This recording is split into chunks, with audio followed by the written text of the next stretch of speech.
Sometimes it's nice to see a bully get owned.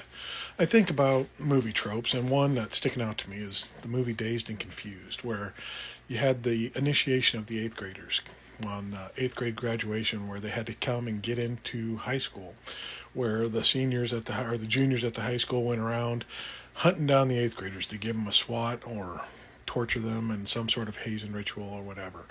And I think of O'Banion. Most of the times it was just a good rite of life passage. Yeah, was it kind of out of line a little bit, but there was still some good nature behind it and what was being done. It was kind of more of the let's instill the fear, make them perceive it to be much more worse and not give it to them as much. But we have O'Banion who ended up taking it and really trying to instill some joy in his own life from this because he had very little self esteem, little self respect.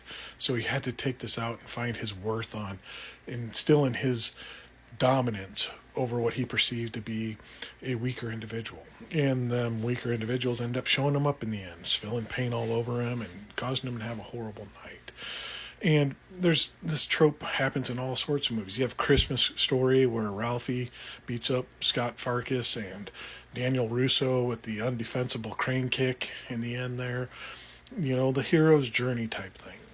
And I think about stuff that goes on in the world today and how if there was only something I could relate to in real life where someone that was trying to impose their will, thinking that they were dominant, a person that has very little self-value, self-esteem, and has to just pull it out of people and needs constant adulation and praise put upon him. And if he doesn't get it, he would put it on himself and say how great he's doing. And see him trying to enforce his will then on someone else and then getting owned in the end. And then claiming that, he won.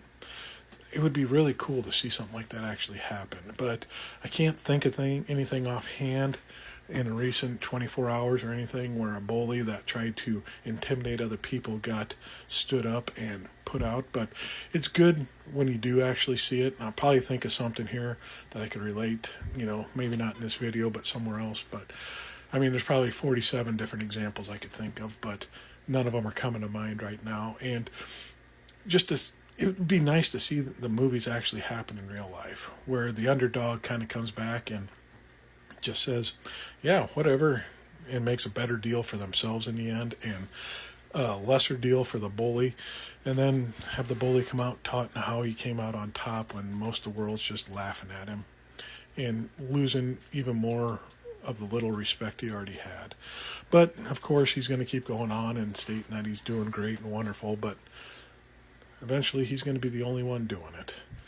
And it's just a good lesson to learn that sometimes you just got to let a bully be a bully.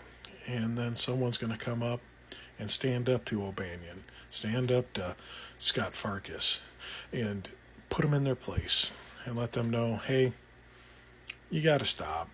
We're going to prove a point.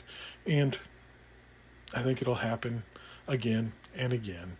And we can just sit back and eat our popcorn and enjoy it as this small, diminutive, weak individual slowly cowers away and fades off into oblivion.